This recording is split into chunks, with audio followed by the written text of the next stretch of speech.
This is Window on the East, a podcast from BNE IntelliNews. Subscribe at bne.eu.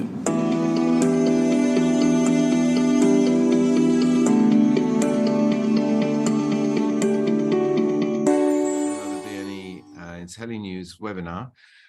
Today we're going to dive in and 1 year on, take a look at the impact of sanctions on the Russian economy. Just how bad have they been? It seems to depend on what you look at. Some things like cars have been a disaster. Other things like current account oil exports seem to be much less so. I'm excited. I'm joined by a very, very distinguished panel of speakers. Starting at the top, then there's Ivan Takachev. He's the economics editor at RBK in Moscow and is in Moscow. One of, in my book, the very best journalists covering economics and business in Russia.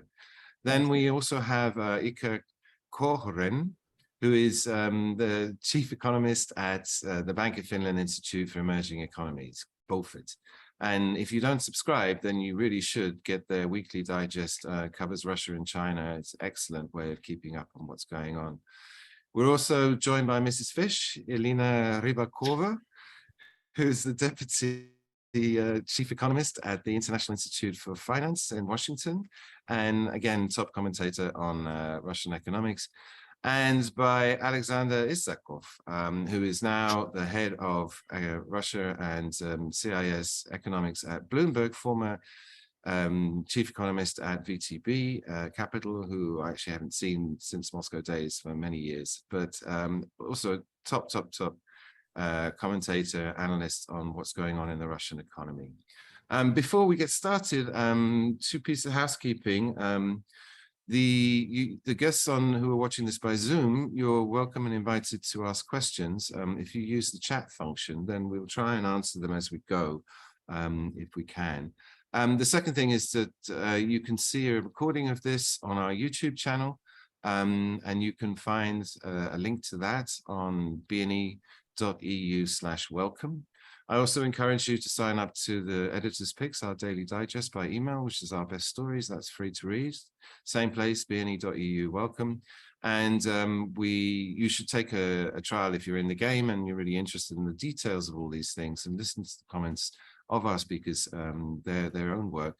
Then you should take a 2-week trial to our premium service, BNE Pro, which again, you can find the link on the BNE welcome page. So we're going to go for an hour. I suggest we're going to look at 4 different topics, starting with trade and economy, and then get into the whole budget deficit and oil and gas revenues, which is going to be the main problem for this year. Can the Kremlin earn enough money in order to keep its war machine going?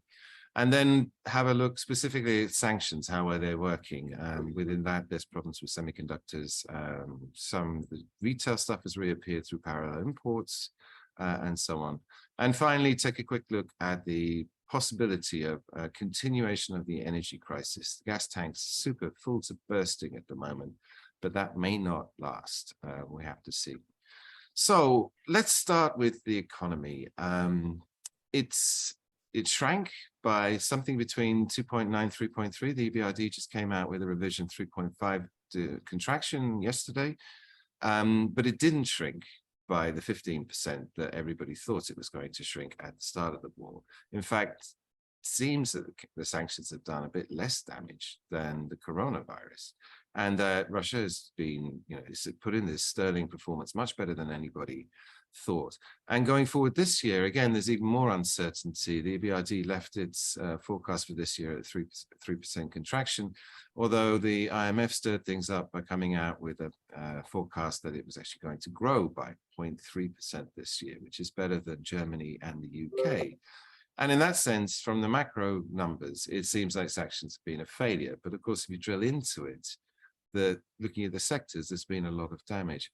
So maybe, Iikka, I can kick off by turning to you. You did a nice note about the damage that's been done to the economy. I mean, 3.5% or even less contraction in 2022. Is that not a disaster? I mean, isn't that a pretty impressive result, or what do you think? Well, the intent of the sanctions was never to, as such, shrink Russia's GDP. although as you said, I mean, for example, in March 2020, so March 22, we forecast that GDP would shrink by 10%. Obviously, it didn't. So what happened that we didn't sort of take into account? I think, first of all, the net exports were much stronger than we assumed. So imports went down faster. And then especially in the first half of the year and also perhaps into autumn, the energy exports were, I would say, much stronger than most people thought. On top of that, I mean, the Russian government has been investing. And I think that's actually a big departure from previous crises. That, for example, in our forecast, we were thinking that fixed capital investment would shrink. Well, it did go down in the second quarter, but after that, it seems that it has been growing quite a bit. So Russian government is investing in construction. And obviously, there's a lot of investment going on that is related to war effort. So that is actually quite different. Can I ask then? I mean, is this not Russia is putting its economy on a war footing and it's pouring money into arms production? You know, it's going full like long-scale, long-term war, and that's actually giving it a Keynesian bump, and the economy is growing faster. Whereas if you look at the West, they don't seem to be investing anything, and particularly not into arms productions. I mean, isn't this a big mishmash?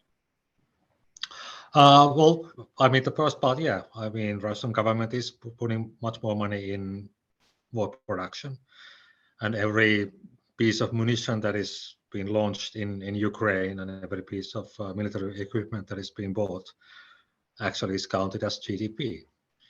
And you're right. I think in West, I mean, governments have been fairly reluctant and slow in ramping up their production of weapons and especially munitions. I think that might be changing, but clearly people have been sort of slower than one could have hoped. Ivan, you cover the Russian economy in detail. I mean, this investment, I mean, there was things like a boom in construction, that the subsidized mortgage program, the subsidies were left in place, although the central bank is increasingly unhappy about that. And things like pharmaceuticals have also been doing very well. And I think that's just import substitution, that they can't import the Western medicine anymore. Well, what do you think is going on there? Yes, Ben, thanks. You are absolutely correct. And pharmaceutical sector, as you mentioned, has been one of the clear winners of this unique economic crisis. Because as far as I know from Rosstat latest numbers in last year, pharmaceuticals has grown around 9% compared to 2021.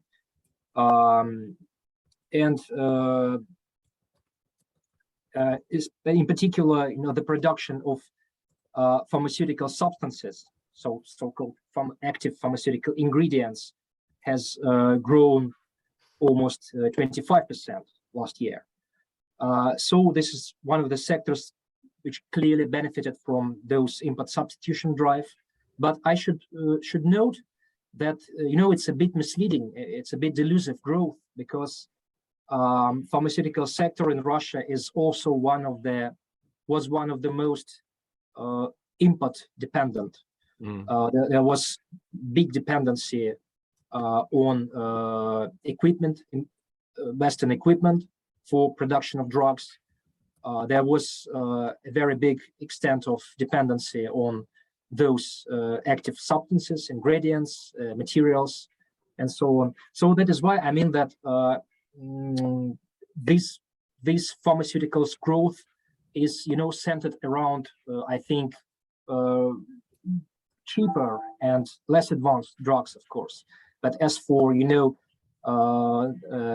more advanced drugs, there have been reports of shortages of some drugs in Russia,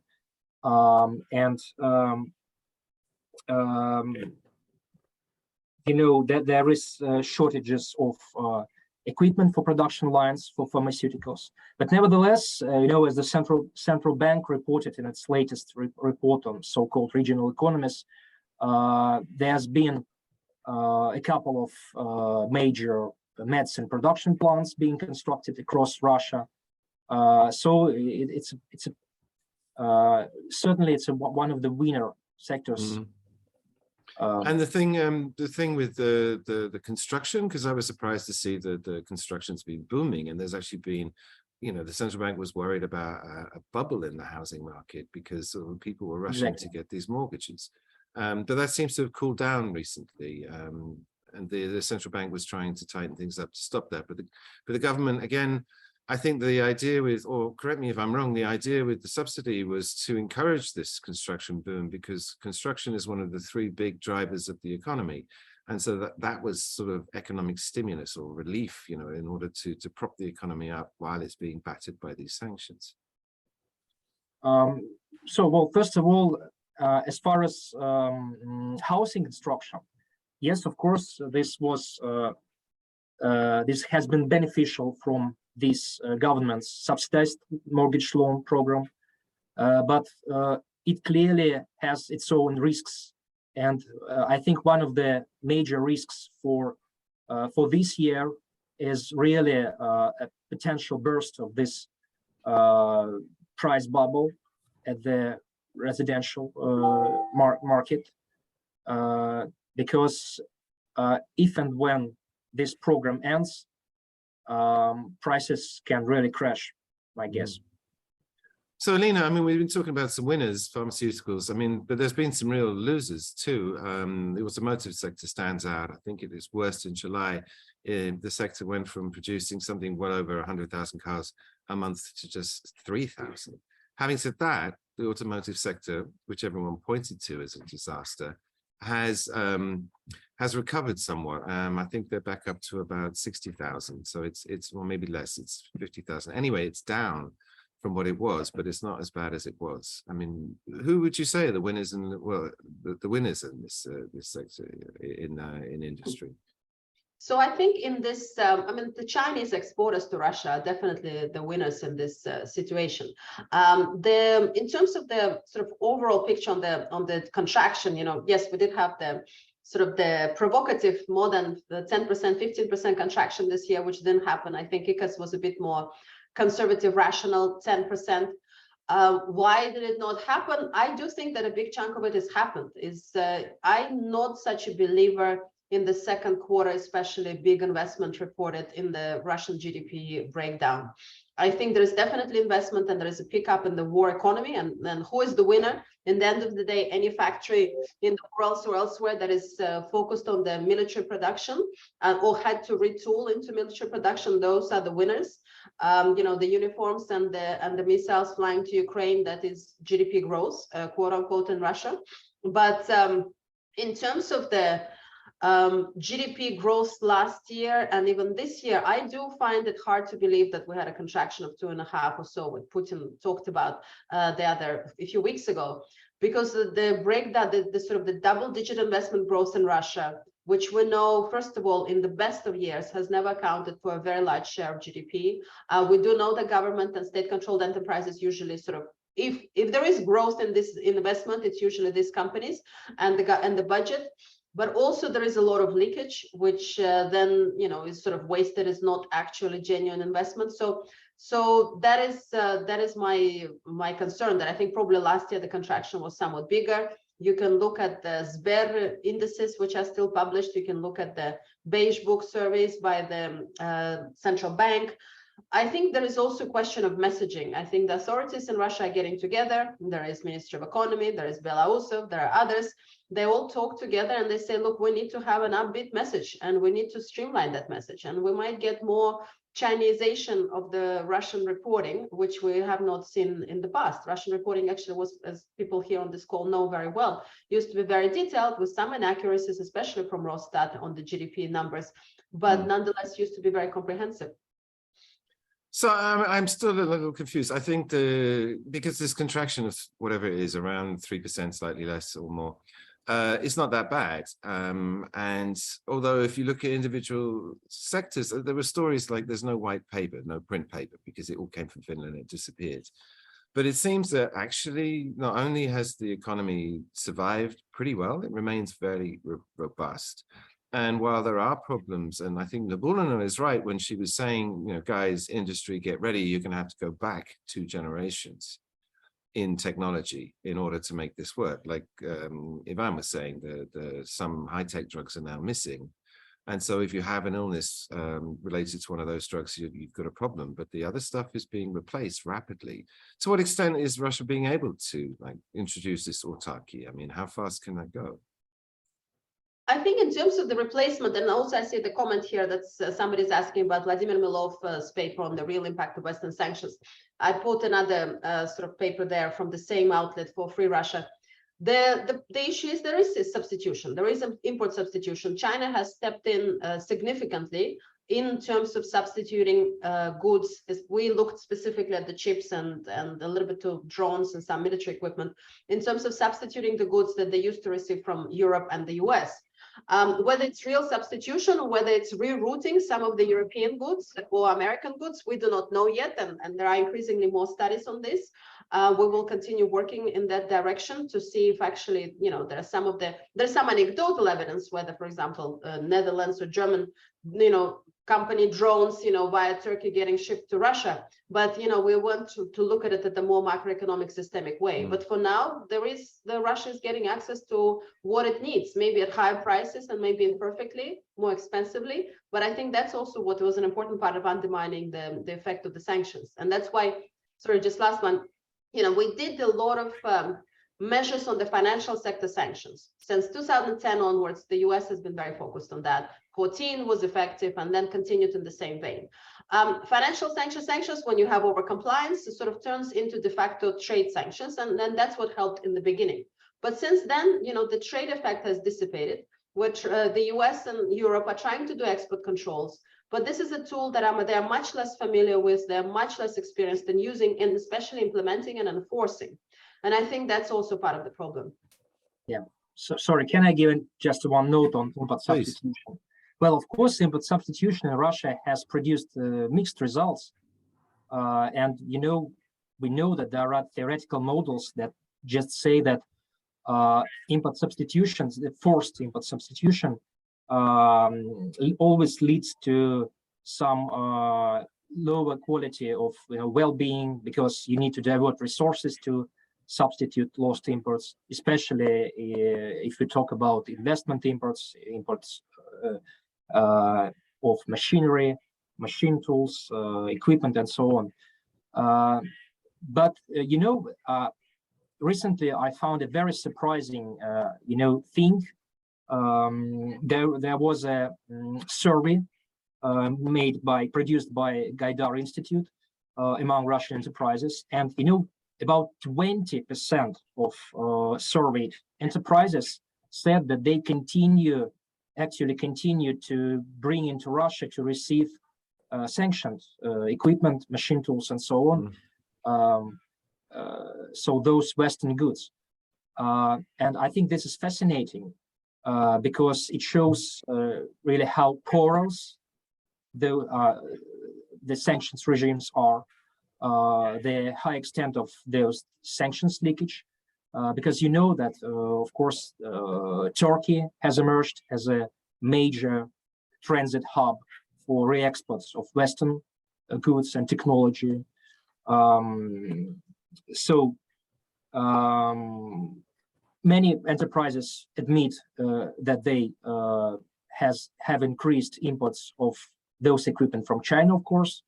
But many enterprises also say that they have managed to replace those lost imports with domestically produced.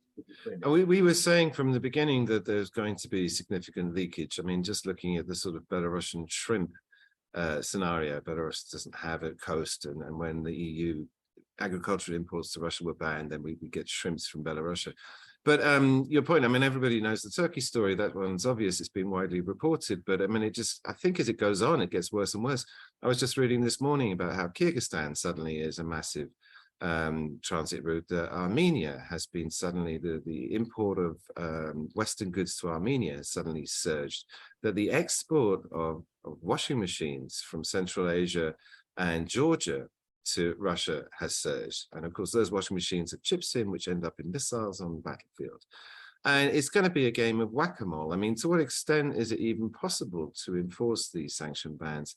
Because there's lots of traders. I mean, we're back in the 90s scenario where we've gone from Apple doing its like our own large-scale 30 million phones imports to Russia to a whole bunch of traders who are running around, you know, we from the 90s and are doing it, you know, in job lots of 100,000 or whatever it is. And I don't think you can stop that. I mean, looking at the trade statistics, I mean, the imports have been lower, which has helped the current account situation massively. But talking to my friends in Moscow, I mean, Ivan, I'm sure you can confirm this, that the shops are full of all those things. The Christian Dior bags are back, are they not? Yes, this is correct, because there is a mechanism of parallel imports. You know, many Western retail brands hasn't actually exit Russia. They, for example, sold their subsidiaries to local management and continue to trade those goods. Actually, you can buy everything from, you know, iPhone to some luxury apparel or footwear using the help of, you know, delivery services, which openly offer such services as, you know, we will bring you any product from Turkey in, I don't know, and 2 weeks. The e-commerce here is playing a big role because, I mean, people like Wildberries, Ozon, they were already building their own logistics within the country, and already, particularly Wildberries, were working in other countries and building logistics delivery. I mean, can't you in Moscow order an iPhone from Wildberries, and then they take care of the headache of having it sent to Turkey, and then from Turkey to Moscow, and take care of all of that for you? And does it make a big difference in the price, the consumer prices? I mean, they up significantly. I think it does have a difference in price, of course, because it naturally more costly to import such goods, and there are more logistical constraints. But you know, as a matter of fact, you can easily order such goods in Russia and in Moscow. Actually, you know, the online retail trade sector is one of the, you know, booming sectors in Russia. It was up 30% last year, wasn't it? Yes, there was recently statistics published which said that online retail trade has grown around 30% last year, and it will grow another 25 to 30% this year. So such providers as, you know, Wildberries, Ozon, and so on feel pretty well, of course. So while the e-commerce is then turning into a sanctions busting thing, and actually I think it's all entirely legal if you use these intermediary countries. Alexander, I'm glad we could see you, because I actually wanted to move on to the budget. And you've been writing about this recently, that again, the budget has done extraordinarily well, that Russia put in 11 out of 12 months budget surplus last year, although the November-October numbers were a bit of a fix because they went and raided Gazprom for 400 billion rubles, which made a difference in those months. But then it collapsed by whatever it was, 3.9 trillion rubles in December, and this January got off with a deficit of 1.7, which I think is the worst in more than 10 years. And actually, for our listeners, we're going to talk about budget in ruble terms. So just so you convert, 3 trillion rubles is $40 billion. And that stands in comparison to the current account surplus, which was $220 billion last year, which is an all-time record, and twice the year before, which itself was an all-time record. So in theory, they don't have a problem with the budget deficit, because that money should cover it. But before we go into that, I mean, is it really that bad? Because even a deficit in December of 3.9 trillion rubles is still less than what Russia ended 2020 with, which was 4.4 trillion rubles, if I remember correctly, as a result of the coronavirus.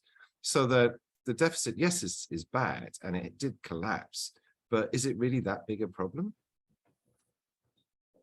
Alex?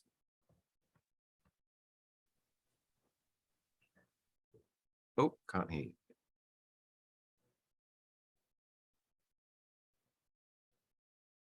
Is your audio not working?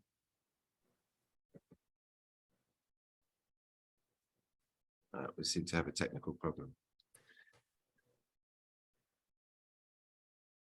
You muck around with it, see if you can fix it, and just shout at us when it's working. Can I throw that question out to the others? All of you have been covering it. Iikka, Elina?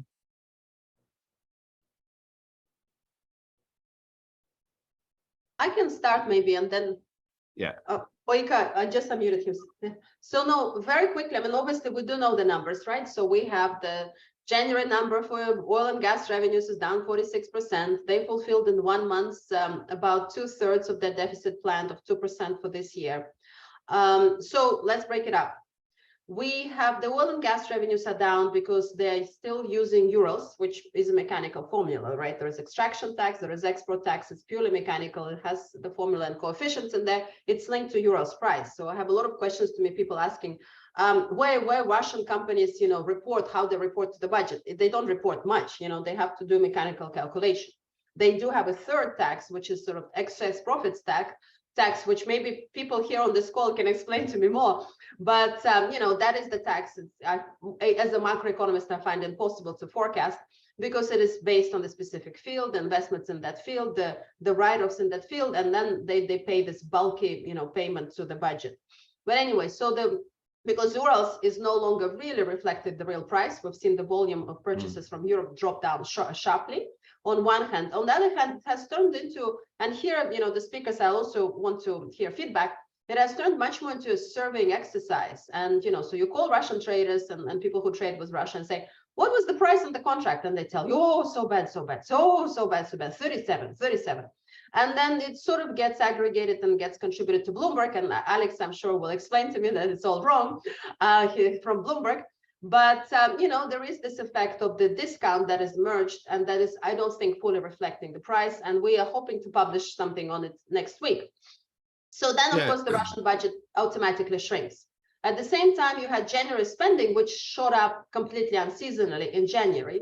And of course, my colleagues here wrote about it, but you have 2 weeks in Russia where generally people tend to drink, and Ben, you do remember that. Then another 2 weeks you spend sort of a little bit recovering, but just like in any budget process, January is not the month where you spend a lot. So I'm really curious, what is it, the spending is happening there. And Alexashenko, for example, made the speculation that maybe it's a military expenditure related to this offensive. So the question is, do they go at this pace? They have been capable in the past, especially after 2014, to do dramatic fiscal adjustments when needed. So they're happy to cut everything else to the bone as long as they achieve their geopolitical and military objectives.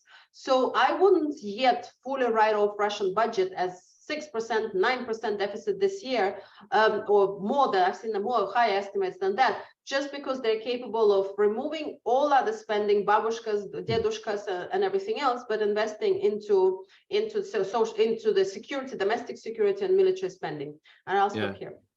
The budget deficit was 3%. That was actually planned. I mean, Silyanov said in April that they're going to end the year with about 2% of GDP, which is about 3 trillion rubles, and the budget deficit in the law for this year is supposed to be something like 3.3. However, as a result of this January's results, people have been talking about 6 trillion up to 9 trillion rubles deficit. But I'm hoping Sasha's fixed his audio problem because I had a specific question for him. That he was saying in a tweet that oil prices were down 15%. And that you would have expected the revenues to have fallen, the export revenues, but actually they stayed more or less the same.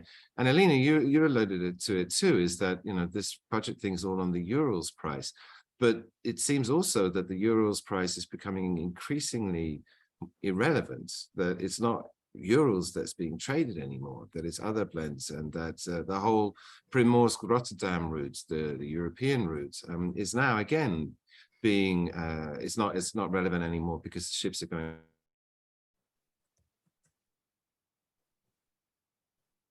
to India. Sasha, can you explain the export revenues being a lot less, which again suggests that something's going on with this whole mechanism connected to Urals? There you are. Good.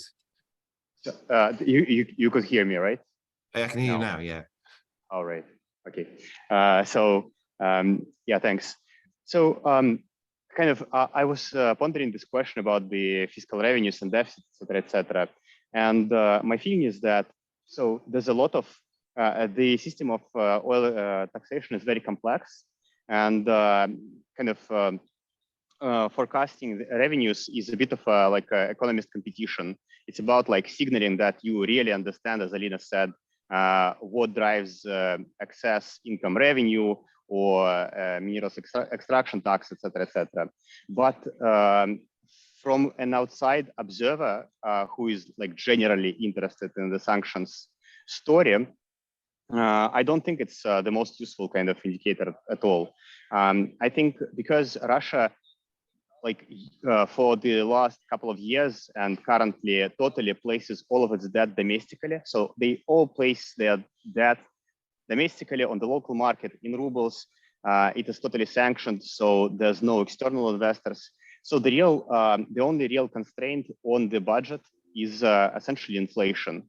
From this perspective, the more interesting story, I think, is what happens to inflation first, and how much hard currency do they have to offset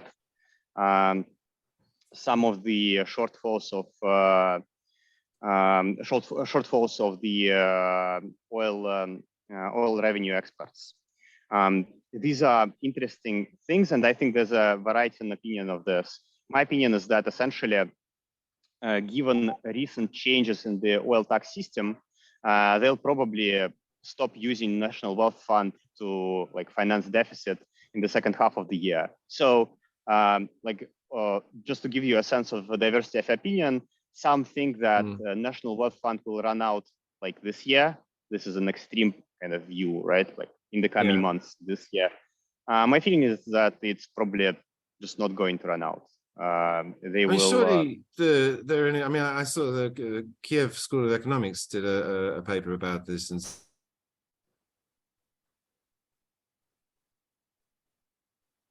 I think Ben froze. saying that the liquid part is not that liquid, and that they spent a hell of a lot of revenue. Can you hear me? Yeah. I was saying that Kiev School of Economics said that it was going to run out, but I mean, if you look at the forecast deficit, the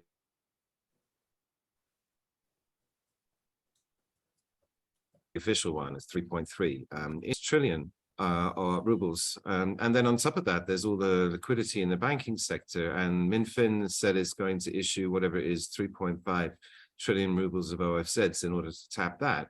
So it seems even in the worst case, 9 trillion ruble deficit, there's cash enough to cover that, and if things go back to quote unquote normal, there's money in the various funds to cover at least 3 years worth. So, I mean, the budget actually, the deficit's not really a problem. I mean, it's going to be possible to finance it fairly easily, isn't it? Yeah, I think that I believe that the budget will not be a pain point. My feeling is kind of there with Elina's view, totally aligned. But my feeling is that they will not cut. Like my optimism comes not from the fact that I believe that they will be cutting spending. And social spending, etc., etc. I kind of don't see that coming. But I think that the ability to fund deficit is there because it's all in the local currency. Can I throw a question out to everyone? Because part of this, they changed the rules about the budget, the budget rule, and it used to be that if all revenues above $42 oil went into the funds to replenish it, but that's where all that money comes from. But as I understand it, they've just introduced a new rule where they're looking directly at the oil and gas revenue going into the budget and using that to decide whether there's excess revenues that can go to replenish the National Welfare Fund. And on top of that, Russia earned $226 billion. That's almost all of the 300 billion that got frozen of the CBR's reserves. But it doesn't seem like they can spend that money. I mean, isn't Russia swimming in cash? Isn't this thing with the budget deficit completely unimportant because they've got money coming out their ears? Iikka, maybe you can have a crack at that. The budget rule? Well, I'd say it's actually swimming cash. And I do think the authorities are also worried about sort of not just what happens this month and this quarter, but also the sort of outlook for the rest of the year. and also beyond, because also households and companies are sort of forward-looking. That if it looks like, say, National Welfare Fund or liquid part runs out even sometime in 24, or mostly runs out, then the natural question is, if the war goes on at that point, then what is the deficit and how it's going to be financed? And then if the answer is that it will be financed by domestic borrowing, then of course the natural question is that, at what point does this domestic borrowing become inflationary? And this was the point raised earlier, that is the real constraint on, even if you're able to borrow in in domestic currency, and of course ultimately the central bank is there for you, then the fact is that then you have to worry about the inflation, and especially inflationary expectations. And this oil money, this 220 that came in last year, can't they spend that? Isn't that money that can be used and converted? Can I comment on this? Please, please. I think this is just one of the misconceptions, because like externally, I think we tend to believe that current account surplus is like just a show of strength, and actually that they've achieved current account surplus at historic highs despite sanctions. Actually, this is not despite, but because of sanctions. My feeling is that the domestic sentiment is that in the kind of under new conditions, current account should be zero. It should be balanced. Because because essentially what current account does, it leads to accumulation of foreign claims, like claims on the world, which make you essentially vulnerable, right? So the story here is that, as you said, Ben, can they actually use the current account surplus accumulated last year? Definitely not, right? Because it has been used up either to pay for the debt redemptions, or it was accumulated like by the private sector somewhere else, and the government has probably maybe has some kind of control over it, but probably most of it is just out of the government's control. So the current account surplus is actually the result of what they think is insufficient domestic demand, or inability to get sufficient imports for the exports they've done. Right. Another related question, again, I throw it out there, is that the central bank has already sold off all its dollar assets, so there's virtually no dollars in the reserves, apart from those dollars that are stuck in the States. But I just read a piece that they're now going to get rid of the euro this year, and that they've started the whole mechanism with the budget rule is gone to yuan, is that they're using the Chinese currency, and that by the end of this year, they expect 60-40 gold and yuan as the reserves. And that's because the yuan they can spend via China, or am I misunderstanding that? And is it going to make any difference, or what difference is it going to make if Russia continues this yuanization? I think Lina called it renminbiization of its economy. Elina, maybe you can crack at that.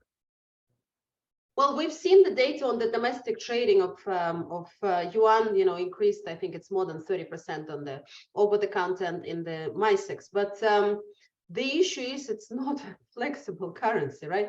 It has its own issues. If those of us who look at the mirror statistics for Russia or the Russian statistics, Chinese trade data is horrendous, So our understanding of how much they intervene on the market, what is exactly happening on it, and Iikka, is shaking his head here because he spent a lot of time looking at.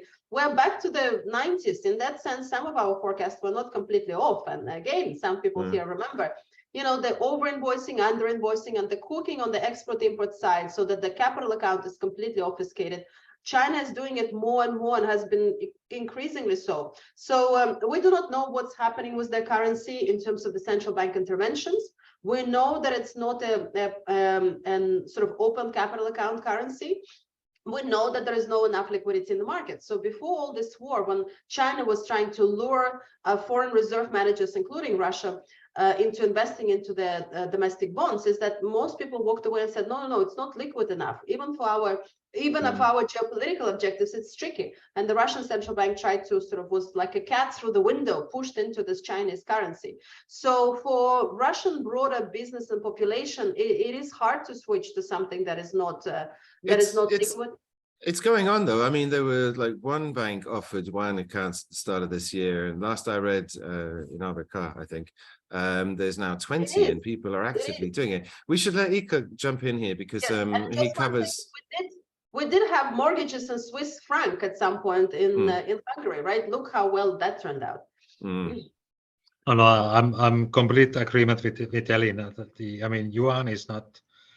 It's not a freely tradable currency. Of course, one can have assets in yuan, but the more assets you have, then actually more locked up you are in the market. It's always difficult to move out of the market. I mean, partially because of the restrictions, and partially because the market is not as liquid as even the euro area government. Is it realistic that the Russian central bank seems to be intending to switch all of its reserves, its hard currency reserves, the foundation, into one and gold? Isn't that a very risky thing to do? It is risky, but of course, at this point, if they want to accumulate reserves, then they don't have too many options. And I would also say that if you have gold and it's actually inside your own country, then it's sort of, I guess, semantics, if it's international reserves or not. I mean, who are you able to sell it and at what price?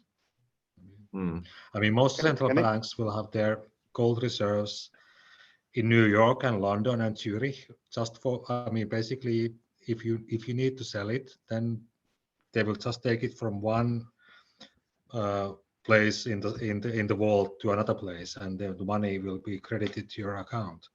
But now Russia is unable to do that. Germany actually flew all its gold back from the US. Well, that was just part of certain part of German population has very strange ideas about money and gold and so on. Tell me, someone wanted to jump in there. Well, look, we're going actually a bit longer. Can we move on to sanctions? So my question is, do they work? And the India-China thing, maybe this is a question for Ivan, but the 2 million barrels a day of crude that used to go to Europe has almost completely been absorbed by India-China. I think it's actually absorbed it more. And moreover, I was just looking in this report that Elena posted, also very good, I recommend for even Russia. But the discount on India price is actually zero, or at least it was in November. And I was just reading Deputy Foreign Minister saying that it's still zero, and that the crude exports, the December 5th exports, have not worked in so much as they can send it all. Now the oil products that's just come in February 5th, that's a bit different. That looks like it's going to be more difficult for Russia to be able to actually find enough customers to take on all of that. Ivan, what's your take on this? Because it looks like this. I asked because this is why the relevance of Urals. We're talking about the Ural discount at Primorsk, which is Primorsk Rotterdam, but now it's all going to India, China, and they're not paying discounts. And so actually, this is one of the reasons why the budget deficit looks like such a big problem, but probably in reality, it's not.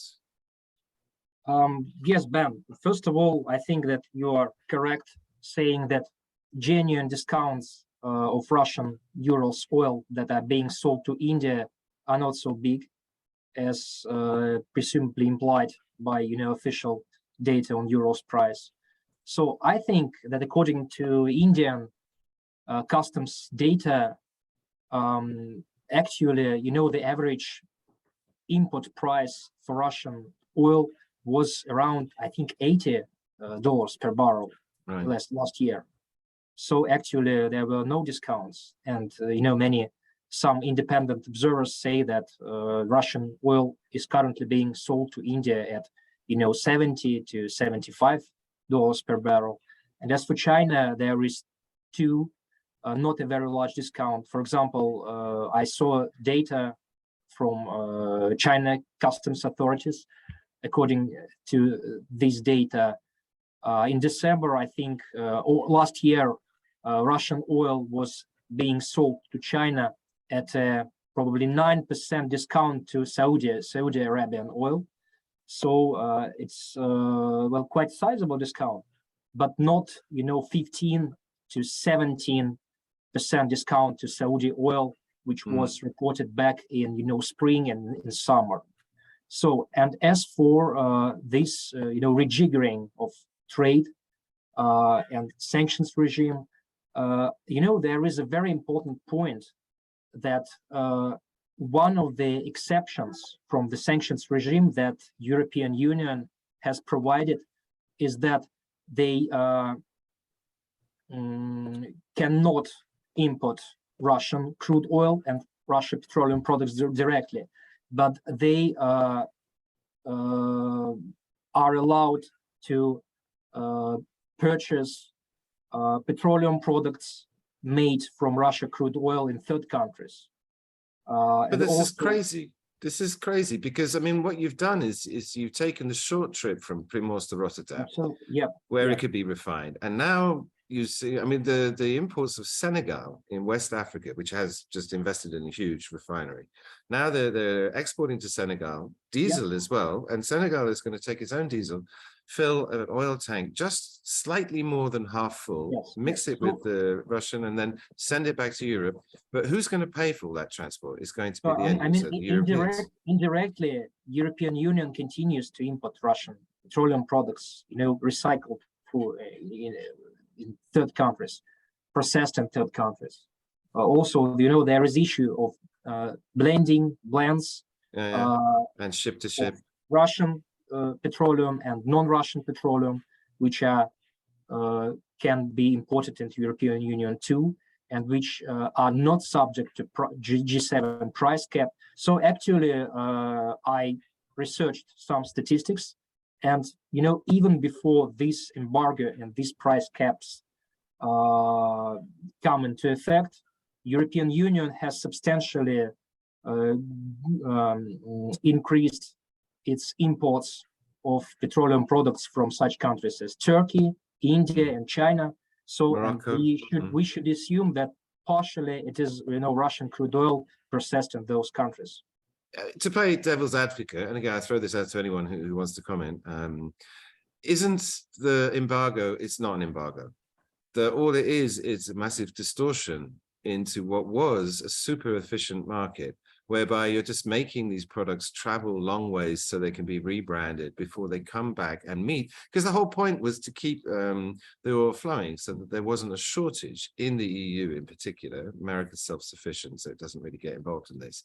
And that all you've done is you've just introduced these massive distortions. And so it ends up the European consumer of this fuel is just paying a surcharge, a sort of sanctioned surcharge for this. Or is it really going to make a difference? Because again, we come back to the issue of the budget. The whole idea of these price cap was to starve Russia of money to the budget so that it can't pay for its war machine. But I don't see that happening, or at least I'm not sure it's happening. Who wants to go? That's the whole point. I mean, and actually, when the G7 price cap was discussed, I mean, the US authorities were very clear that they don't want to see the price of oil, I mean, international price of oil going up, at least not before midterms. I mean, this is public knowledge. So there clearly was an incentive to come up with a scheme that ensures that the physical flow of Russian crude oil to the market continues. And that's more or less what has happened. I don't know if that will continue or not, but more or less that part of the sanctions regime has worked. And I mean, looking at all the revenues, tax revenues from energy sector, even also in December, and taking out the extra tax on Gazprom, I mean, the tax revenue has really been going down year on year.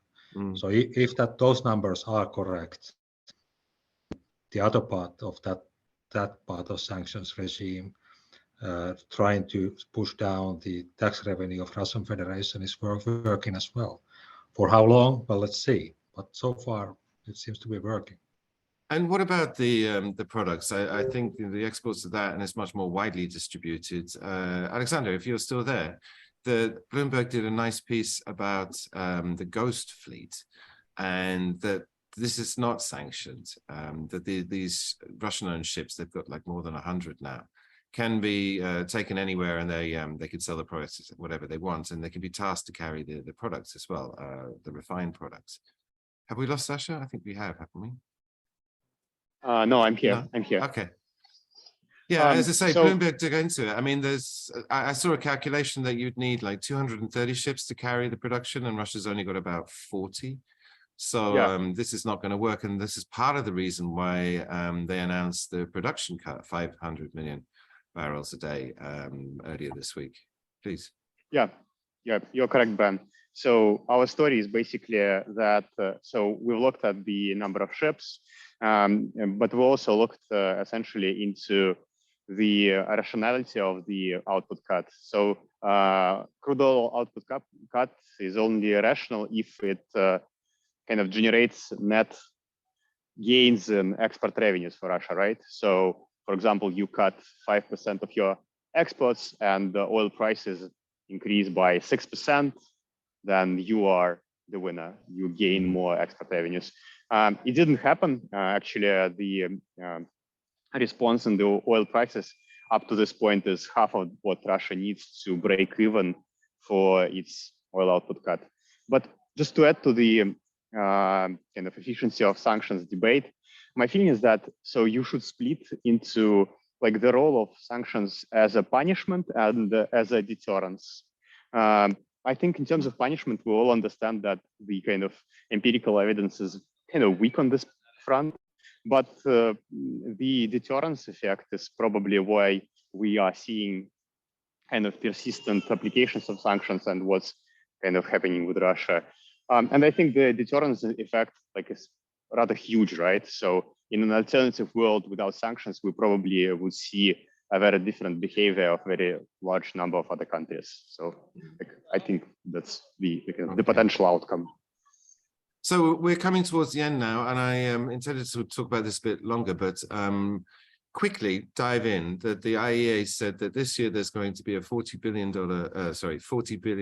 cubic meter deficit of gas, because normally Russia used to send about 150 BCM to Europe, and then in last year it managed to send 60 BCM until the pipes were blown up in September. And this year there's going to be no gas in effect coming through. Well, none through Nord Stream, and there's a bit coming through Ukraine, but that's reduced, and there's a bit going through Turkstream, but Turkey takes a lot of that. To what extent, despite the fact that the tanks are full to bursting, record levels, what extent could we have a repeat of the gas crisis? Because the tanks only hold enough for a month or two. So even if we go into the spring with full tanks and we're able to refill them, that we're not actually able to refill them. It's not clear. And if it's a cold winter next year, we're going to have the same spiking of prices in August when that becomes clear. Are we facing another energy crisis? I mean, clearly, is it going to be, I think it could be, well, I don't know, is it going to be worse, or this missing 40 BCM, is that a big problem?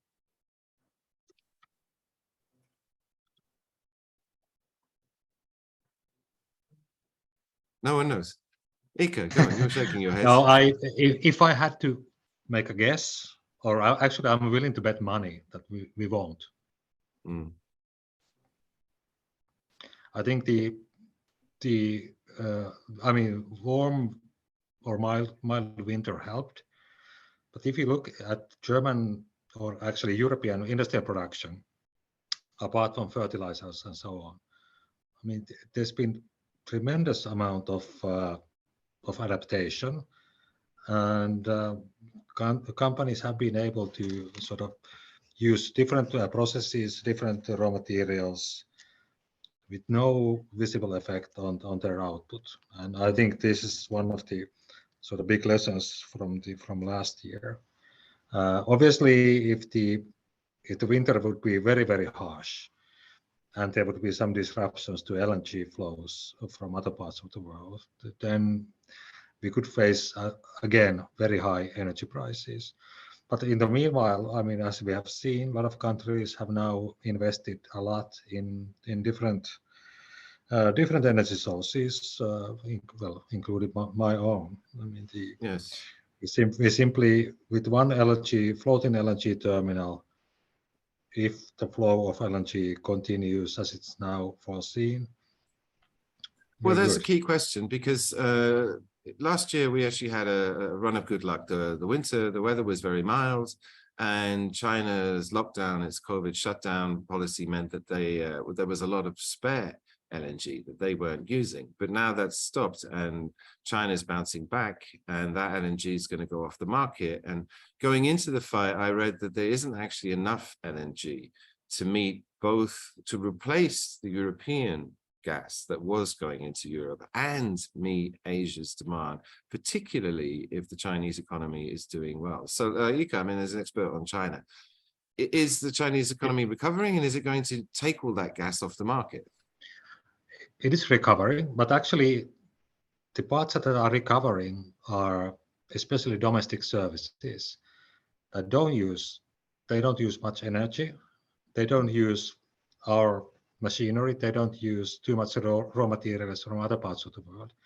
We have actually done some work now on trying to figure out what happens to China's foreign trade with some sort of shuffling of demand from manufacturing and investment into domestic consumption, and especially services. And it very well might be that the overall demand for raw materials from the rest of the world doesn't grow that much, or it might actually decline, especially if they continue to push or enforce the rules on sort of real estate investment and so on. That's been the big part of the China's growth in the past 3 years. Alex, I mean, Bloomberg covers commodities in detail. I mean, surely there's a view on this, of whether there's going to be fuel. People have been gaming it out. I must say that my gut feeling is that given the tanks are full and the weather has been so good, and that Europe has actually proven to be extremely efficient, extremely capable. I mean, it's really dealt with this energy crisis well by investing into renewables and making reductions in efficiency. I don't know, does Bloomberg have a view on this? I don't think we have a strong view on the natural gas prices, at least I'm aware of. We have a pretty strong view on the crude oil prices. And basically, the view boils down to the fact that the key thing here is monetary policy. And if we are kind of past the peak of Fed funds rates, then we should see like 90 upwards oil price this year. So oil prices should be higher, even kind of despite the China story. Just simply, if you look at the oil price historically, they are totally a function of the Fed funds rate. So look, we're almost out of time. As a last question, I mean, last year was a bit of a nightmare. Europe spent 800 billion euros on bailing itself out. I think we're sort of more in the groove now. People are better prepared. Some of that investment's coming online. What's the outlook for this year? Is the worst past us? I mean, are we just going to have another painful year, but slowly get back to normal? Elina, you haven't said anything for a while. What's your, just very briefly, the last few minutes, what do you think the outlook for the year is? Well, the outlook, I think we're going to be stuck in this sort of whack-a-mole of the export controls by the US and Europe if they are to take the war seriously. So I think that's what we will be experts in, from financial sector sanctions will move into the export control sanctions, because that's the only chance. I don't see Europe coming back to Russian gas and commodities in the same scale we've seen historically, even if the war were to end tomorrow. I think that train has left the station. Ivan, what do you think? Sorry, Ben. I was saying, I mean, you're sitting in Moscow. I mean, what do you think the outlook for Russia is for this year? I mean, is it going to be muddled through, or is it relatively comfortable with some pain? How do you think it's going to You mean the overall outlook, correct? Yeah. Yes.